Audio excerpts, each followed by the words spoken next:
Om Swastiastu, Namo Buddhaya, Salam Kebajikan. Perkenalkan, nama saya Yanti, saya mahasiswa dari kampus Institut Teknologi dan Bisnis Maritim Badik 2 dengan program studi Teknologi Hasil Perikanan.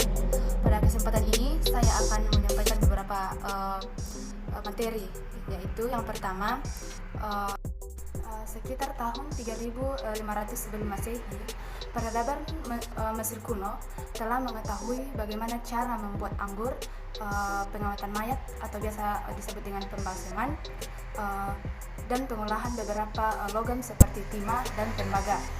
Dan sekitar abad ke-4 sebelum Masehi, para filsuf Yunani termasuk Demokritus dan Aristoteles sudah mencoba memahami hakikat dari suatu materi, di mana menurut Demokritus setiap materi apabila dibagi menjadi dua bagian secara terus-menerus akan menjumpai sebuah partikel terkecil yang tidak dapat dibagi kembali, atau biasa disebut dengan atom.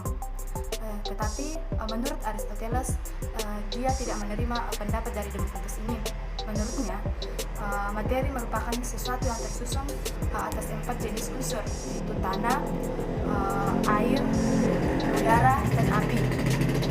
Pada peradaban Mesir kuno tersebut, orang menganggap alkimiawan sebagai ahli pseudosains yang berupaya mengubah unsur timah menjadi unsur emas. Yang kedua yaitu konsep dasar ilmu kimia, yang terdiri dari dua, yaitu berdasarkan 3 aspeknya dan 3 dunia. Yang pertama 3 aspek.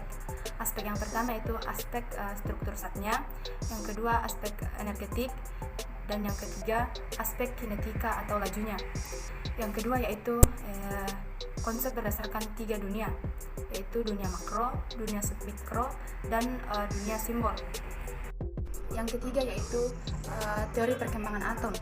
Teori pertama yaitu teori Dalton. Menurutnya atom itu berbentuk seperti bola pejal yang tidak memiliki muatan.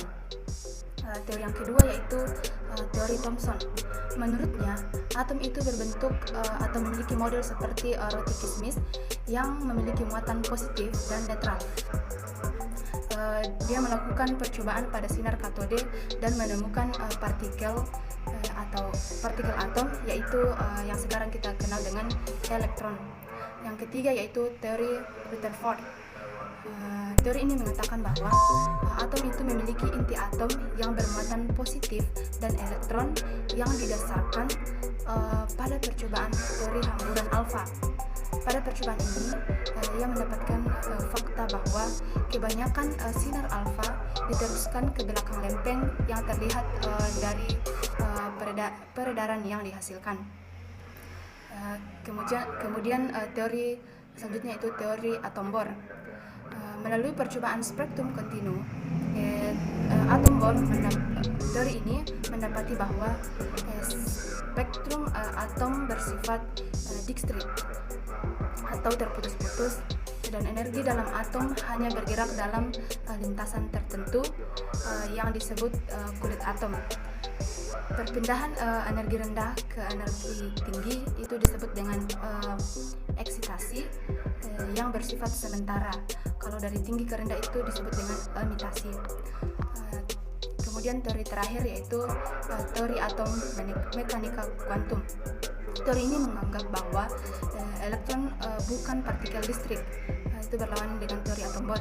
Namun elektron itu memiliki sifat dualis materi, yaitu elektron dapat disebut sebagai materi karena memiliki massa dan menempati ruang dalam atom. Selain itu, elektron juga disebut sebagai gelombang karena pergerakannya berbentuk gelombang. Yang keempat yaitu materi yang berkaitan tentang sistem periodik unsur. Yang dimaksud dengan sistem periodik unsur yaitu susunan unsur-unsur berdasarkan nomor atom dan kemiripan sifat-sifatnya.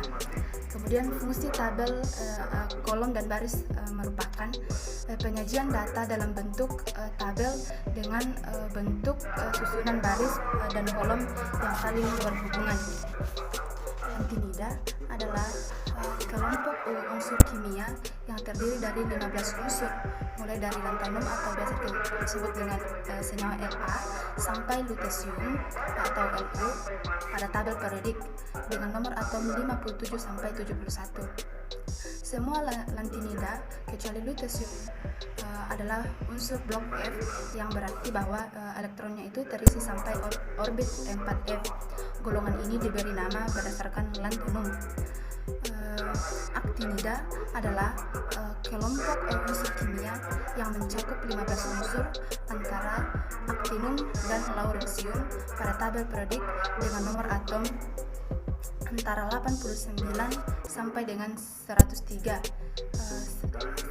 Seri ini dinamakan menurut unsur aktinum.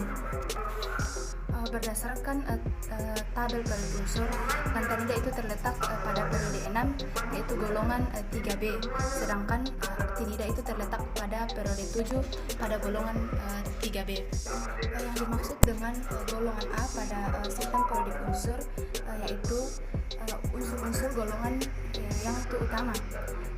Secara umum nama golongan ditulis dengan angka Romawi, kemudian diikuti dengan huruf A.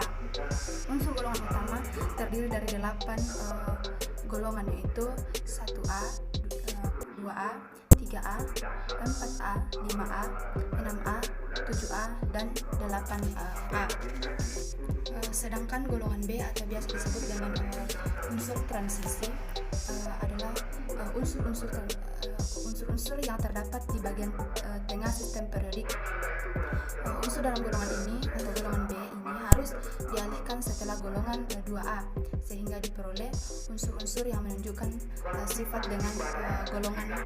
Yang kelima yaitu tentang stoichiometri, persamaan kimia dan rumus molekul serta rumus empiris. Stoichiometri adalah ilmu yang mempelajari dan menghitung hubungan kuantitatif dari reaktan dan produk dalam reaksi kimia. Persamaan kimia merupakan gambaran zat-zat yang terlibat dalam suatu proses reaksi kimia. Contohnya yang dapat lihat di samping. Kemudian rumus molekul merupakan rumus yang menyatakan jenis dan jumlah atom penyusunnya. Sedangkan rumus empiris itu menyatakan perbandingan paling sederhana dari atom penyusunnya. Keenam yaitu ikatan ion dan ikatan kovalen. Ikatan ion adalah ikatan di mana salah satu atom melepaskan elektron yang kemudian diterima oleh atom lain. Ikatan ion umumnya terjadi antara unsur yang membentuk ion positif dan unsur yang membentuk ion negatif. Contoh dari ikatan ion yaitu garam dapur atau NaCl atau natrium klorida.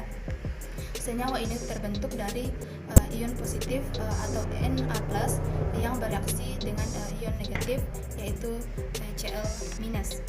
Kemudian ikatan kovalen adalah ikatan yang terbentuk ketika elektron digunakan bersama oleh dua atom yang berikat.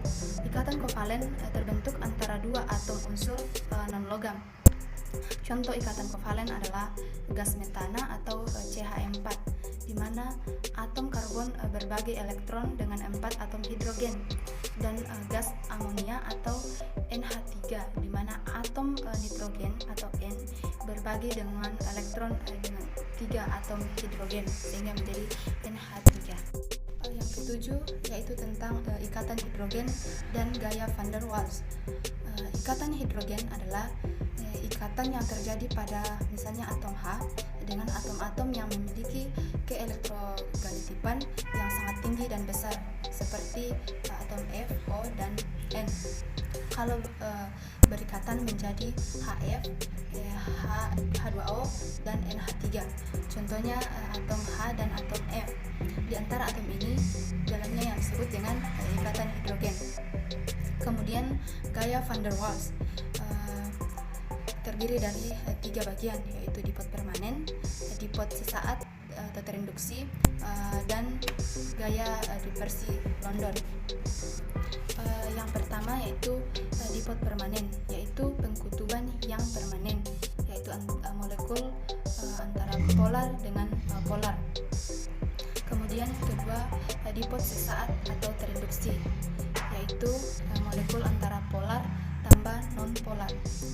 Kemudian gaya dispersi London, karena tidak ada pengkutuban atau tidak ada kata dipot, maka hanya terbentuk dari non-polar plus non-polar.